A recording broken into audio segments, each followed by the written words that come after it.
आचार्य समूह ज्योतिष एवं संस्कार प्रथम प्रशिक्षण शिविर का आयोजन जयपुर में हुआ।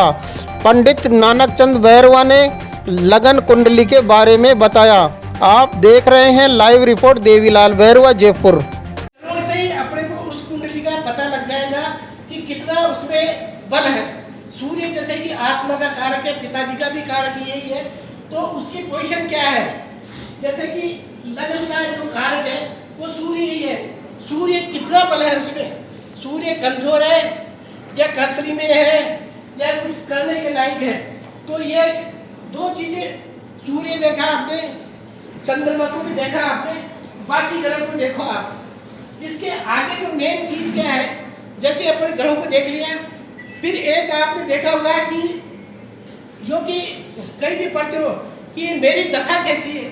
दशा का मतलब जिसमें कि महादशा, महादशा का मतलब ये है कि कोई भी घर के लिए आप देखोगे तो उसकी महादशा का, मान लो सपोज कोई भी किसी योग में पैदा हो गया, जैसे उसका जो चंद्रमा जहाँ है उसके हिसाब से उसका वो हो गया कि इस उसमें पैदा हुआ है वो। लेकिन सपोज करो कि जैसे किसी का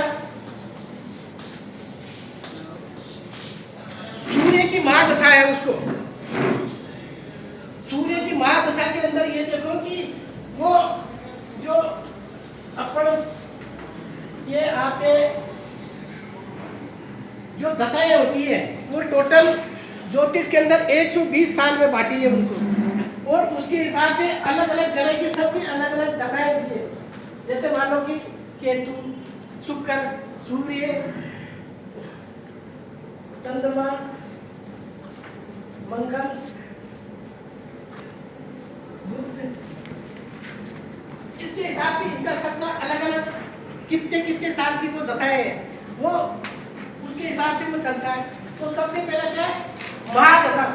महादशा में उस भाव के हिसाब से ये है कि कौन से भाव की महादशा चल रही है उसमें, वो जो जिसका है वो उसी की पहले ही अंतर्दशा चलेगी, फिर उसके बाद में पतंचल दशा चलेगी, फिर उसकी सूक्ष्म दशा चलेगी, प्रारंभ दशा चलेगी, एक सीक्वेंस है।